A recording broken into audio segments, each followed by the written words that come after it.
ኖላዊት የኖላዊት ጉዳይ እንግዲህ የሀናና የእርግብ ጉዳይ እንደቀጠለ ነው ማለት ነው። ማንኛይቱ ናት ሀሴት? ሀና ናት ወይስ ደግሞ እርግብ ነች ሀሴት የሚለውን እንግዲህ ግራ የሚያጋባ ውጤት እያየን ነው ማለት ነው። ውጤቱ ከተቀየረ ሀና ምንድን ነው የሚወጣት? እውነተኛ ባለታሪኳ ሀና ነች። ግን ውጤቱን ደግሞ ባዩሽ እኔ እቀይረዋለሁ በማለት እስካሁን ሰዓት ድረስ እየተጨቃጨቁ ይገኛሉ ማለት ነው። እኔ ነኝ ባለ ታሪኳ ሀና እያለች ነው እንግዲህ። እርግብም የኔ ታሪክ ነው፣ የኔን ታሪክ ወስደሽ ነው ባለ ታሪክ ነኝ የምትዩ በማለት ግብ ግብ እየተፈጠረ ነው ያለው ማለት ነው። የምርመራ ውጤታቸው ከሁለቱም የጸጉር ናሙና ተወስዶ እየተመረመሩ ነው።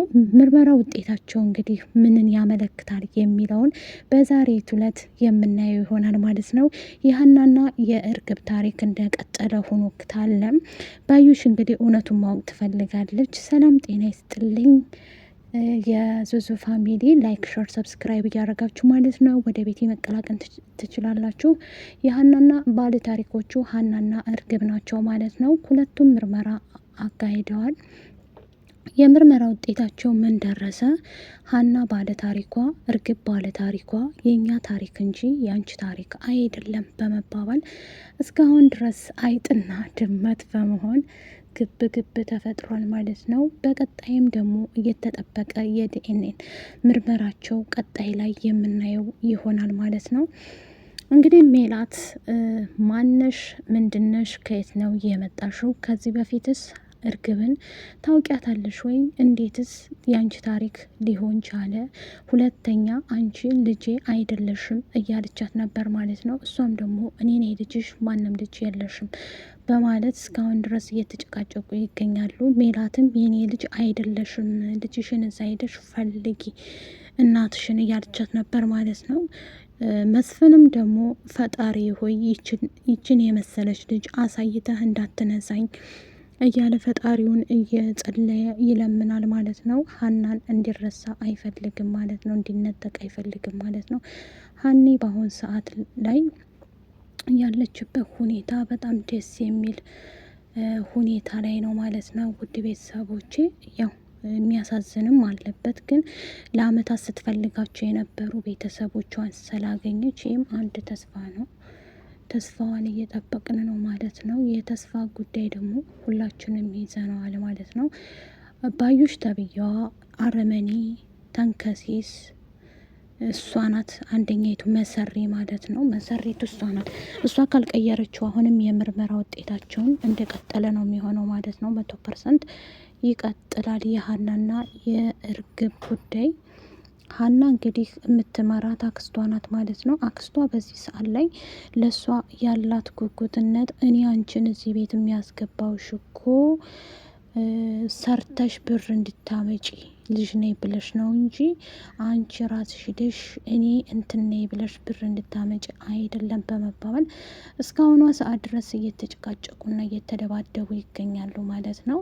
ሀንዬ መልካም ነገር ምንሰማበት ቀን ስለ ሀና እየጠበቅን ነው ማለት ነው። የሀና ባለ ታሪኳ ሀና ነች፣ እውነተኛ ታሪክ የያዘችው። ግን እርግብ ደግሞ የኔ ነው ታሪኩ ብላለች። ሀሴት እርግብ ናት ወይስ ደግሞ ሀና ናት ሀሴት የሚለው እንግዲህ ምርመራው ላይም ደግሞ ፈርማ ቶሎም ብላ የሰጠችው ሀና ነበረች። እና የምርመራ ውጤቱም እንዲቀየር የምታደርገው አክስቲቱ ናት። እኔ ያለሁ በፍጹም እኔ ቁሜ ሀና ልጅ አትሆንም ብላለች ማለት ነው። እሱንም እንደዚህ ያደረገችው ባለጉዳዩ እርግብ እንትናነች ማለት ነው። ይቺ መሰሪ ተንከሴ ሲሆን የሴትዮ ማለት ነው የተረገመች ናት። ባዩሽ የምትባል ሴትዮ የተረገመች። አሁን ላይ ሀና ጭንቀት የወደቀባት ምንድን ነው? የበለጠ ደግሞ ብር 100,000 ብር ነበር ለአባቷ ሕክምና የተሰጠው ማለት ነው። አሁን ደግሞ ከዛ አብልጠው ይህንንም ያደረገችው አክስቲቱ ናት። ይችን እንትና ናት የእርግብ አክስት ባዩሽ ማለት ነው። እሷ ናት 100% እንዲያደረገችባት ማለት ነው። ምክንያቱም እንደዚህ ያደረገችው ምክንያት ምንድን ነው? ለነሱ እንትና ለሀና አባት ሕክምና ብር የሚያወጣችው እንትና ስለሆነች ሜላት ስለሆነች ከዛ አብልጠው ደግሞ ጭንቀት ውስጥ እንድትገባ ያደረገቻት ማናት? ባዩሽ ነች።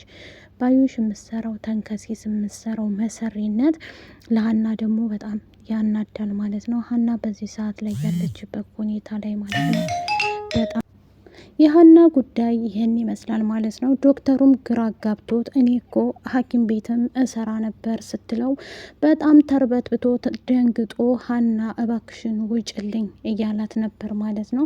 ይህን እንዲህ ያደረገችው ያው እስካሁኗ ሰዓት ድረስ ሀናም ጭንቀት ውስጥ ነው ያለችው። መስፍንም አባትሽ እዛ አይደል የተኛው ልየው ብሏት ነበር ማለት ነው መስፍን።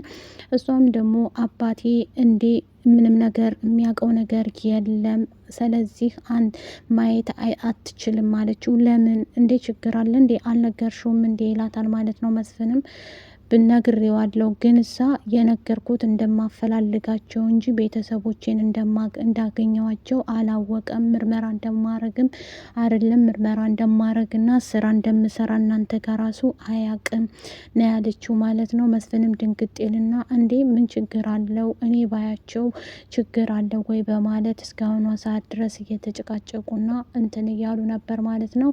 እኛም ግራ ገብቶናል እስካሁን ድረስ በማየት የሁላችንም ሀሳብና እንትን አሰጣጣችን የተለያየ ነው ማለት ነው። ባዩሽ ግን መዋረድ አለባት። ባዩሽ የሰው ታሪክ ቀምታ ለእርግብ ነው እያገዘች ያለችው ማለት ነው። የእርግብ ጉዳይ እስካሁን ድረስ እርግብን ነው የምታድለው። እርግብን ደግሞ ተፍጨርጭረሽ እዛ ቤት ውስጥ ጭራሽ ሌላ ነገር እንዳታመጪ እዛው መስራት አለብሽ፣ ምላሴ ጭራሽ ማወቅ የለበትም ብላታለች። ምላሴ አወቀ ማለት ሁሉም ነገር ይበላሽብናል እያለቻት ነበር ማለት ነው። ሁሉም ነገር ከተበላሸ ደግሞ አንቺ የዛ ቤት ልጅ አይደለሽም ተብለሽ ትሽቀነጥሪያለሽ፣ አሽቀንጥረው ይጥሉሻል። ስለዚህ እዛ ቤት ስትኖሪ ጸባይሽን አስተካክለሽና ራስሽን አስተካክለሽ ነው ብላ ትላታለች ማለት ነው አክስቷ እንደዚያ ያደረገችበት መንስኤ ምንድን ነው? የሀና ቤተሰቦች አሁን ላይ ያው ሜላትም ደግሞ እውነቱን ማወቅ ስለምትፈልግ ሀና ማናት እርግብ ማናት የሚለው ሀሴት ልጅ ማናት እያለች እያሰበች ነው ማለት ነው። ሰላምም ደግሞ ከፈጣሪ እንደው ይሄ ውጤትሽን ባይመጣ ከኛ ጋር ትሆኛለሽ፣ ከኔ ጋር ትቀጥያለሽ፣ መወለድ ቋንቋ ነው እያለቻት ነበር ማለት ነው። ሀናም ደግሞ ምንም ችግር የለም ለምንስ እንደዚህ ያልሽኝ ምንም ችግር የለም እያለች ነበር ማለት ነው። ምላሴም ሀናዬ አንቺ እህቴ ነሽ መወለድ ቋንቋ ነው ሲላት እንዴ ይሄንን ለእርግብ ንገራት ትለዋለች ማለት ነው። እሱም ደግሞ ምንም ችግር የለም ምን ትላለህ ምላሴ እኔ እህትህ ወይም ደግሞ እህት ባልሆን ከኔና ከእንትና ማንን እንትን ትላለህ ታስበልጣለህ ስትለው ሁለታችሁም እህቶቼ ናችሁ ምንም ላረግ አልችልም መወለድ ቋንቋ ነው ያላት። ይህን ይመስላል የእነ ሀና ታሪክ። ላይክ ሸር ሰብስክራይብ ባይ